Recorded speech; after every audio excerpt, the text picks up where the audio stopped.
Let's knit a chunky scrunchie. So I have some super bulky weight yarn here, a size 6mm needle, which I know is small for the weight, but trust me, I want it to have a little more structure than it would otherwise with a larger needle. And first I'm just going to show you how to know how much yarn you need for a long tail cast on. So we're going to cast on 50 stitches, and I'm just going to show you quickly how to gauge how much yarn that is, because I feel like you always have way too much or not enough. So just start with a small tail. And we're going to do a slip knot here, and we're just going to cast on 10. So just casting on 10 stitches. It doesn't need to be pretty because we're not keeping them. Okay, so 10 stitches cast on here. We're going to slide it off and kind of pinch the yarn at the beginning and end of that to show us how much we need. So my span isn't long enough to pull it out, but from here to here, that's how much yarn I need to cast on 10 stitches.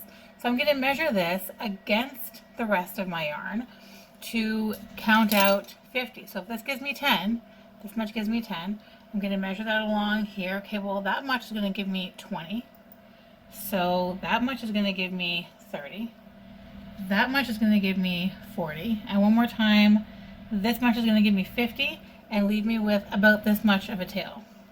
So this is how much yarn I need to cast on 50 stitches. But don't start here, because you're pulling from the tail and from your working yarn. So what you want to do is find your end, bring it up to where, you know, the end of your measurement, and then find the center without making a knot. Here's the center. This is where I need to start, so I know how much yarn I need.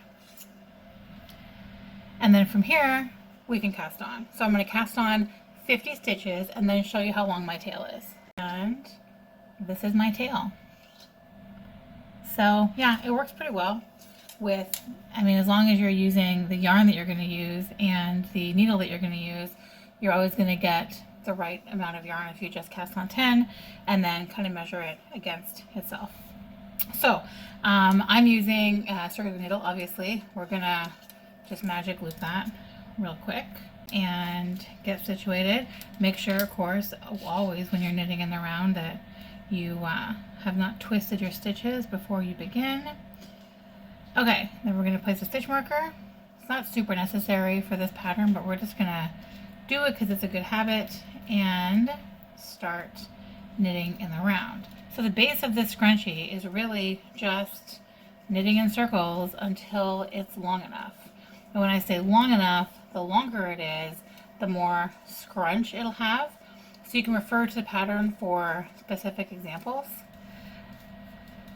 We're just going to knit until it'll fit all the way around a hair elastic and have some room for scrunch. So I will show you, I'll measure with you and show you exactly how long mine is.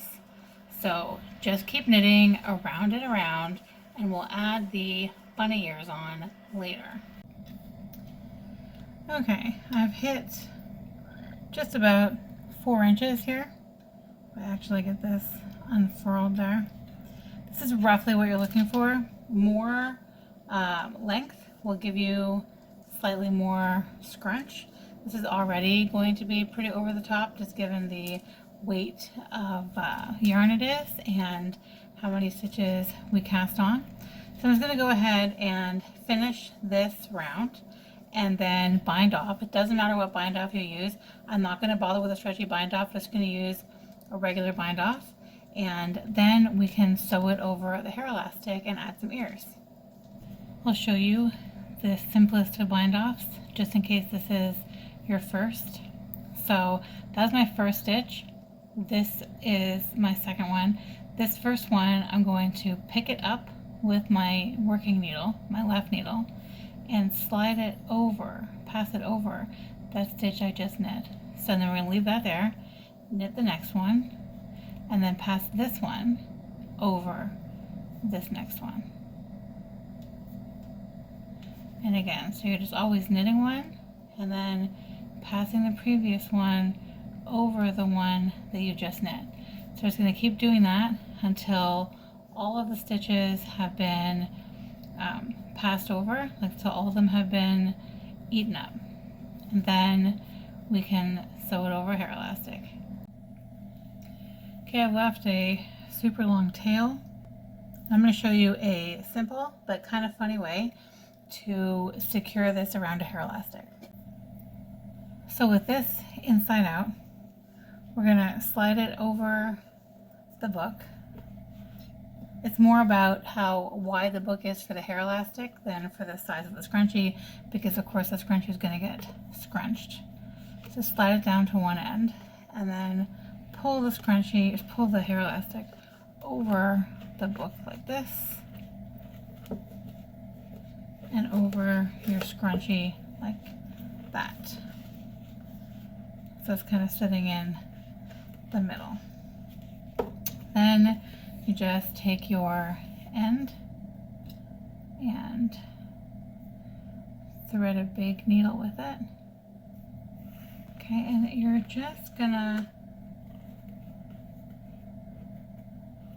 sew this closed.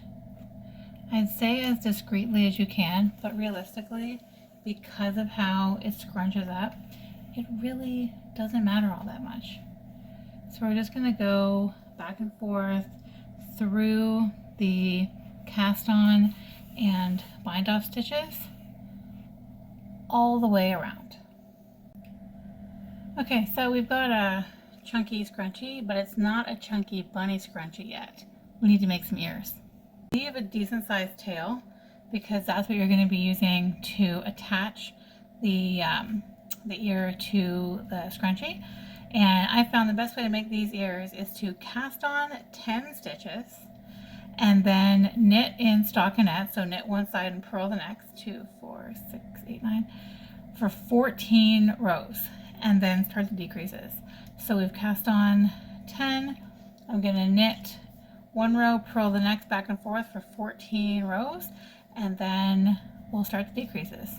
So I'm going to knit those and be right back. So I've done my 14 rows. And now at the beginning of this 15th row, we're going to start our decreases. So we're going to knit these first two together and then just knit to the end. Then we're going to purl across the back without decreasing and then decrease on the knit side again. So knit side is decreasing, purl side is not, until you only have one stitch left. So now we're at the end here, so we're going to decrease these two as well, turn it around, and then just purl across this side. So decrease on the knit side at the beginning and end of the row, and then just purl across the back side normally, and just keep alternating until you have one stitch left. And I'll come back when that's where I am too. So I've got my one stitch left. You don't need a long tail at the top. Not too short either, because you want to be able to weave it in, but just long enough to weave in. And then we'll pull it like this. So you have this sort of funny looking triangle. But then when you bring these two edges together, it just makes a little bunny ear shape right away, and then you tuck that back. So now you make another one, and then we're going to attach them to the scrunchie, and it's going to be adorable. From here, you have to decide where exactly you want to put your bunny ears, and you can decide where to put them based on what it looks like on your wrist, or you can put it in your hair and then kind of decide where to put it based on putting it in your hair. I put this up in a ponytail, and this side is kind of like up on top, and this side is like twisted around but still pointing upwards. And this also looks good on like when you're wearing it like this. Bunny ears stick up there too. So that's my placement. I would say play around with it to decide exactly where you want to put it.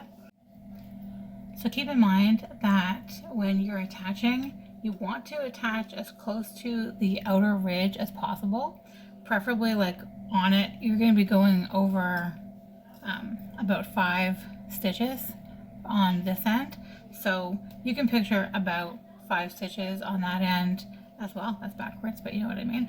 So what we're doing is on this side, we're going through the 2 stitches like this I'm showing like this because it's very difficult to show without my hands or shadows being in the way when I'm actually doing it. But you put the needle through here as if you're about to do a duplicate stitch. And then when you pull it up and through, you want to pull it up through the middle of one of these stitches. And then pull it all the way up through and then bring it back down the middle of the next stitch.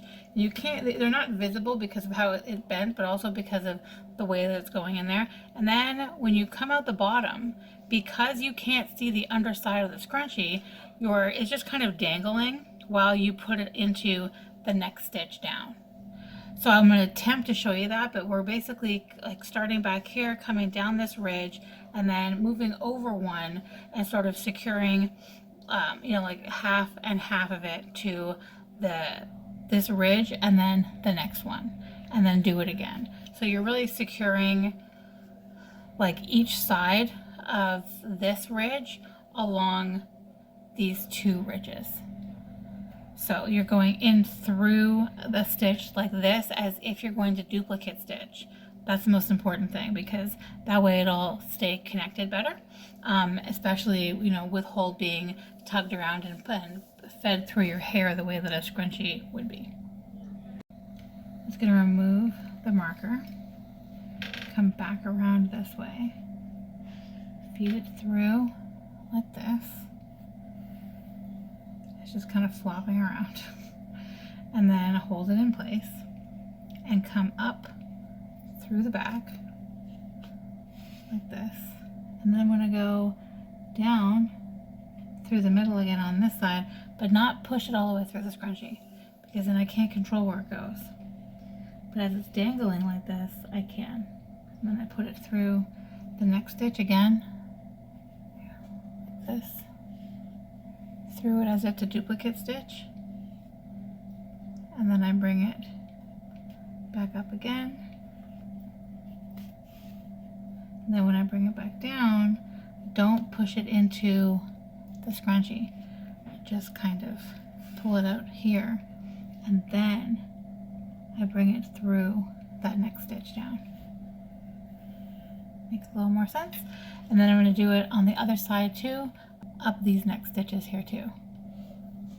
This is just about as ridiculous as it seems like it is, and it is so fun.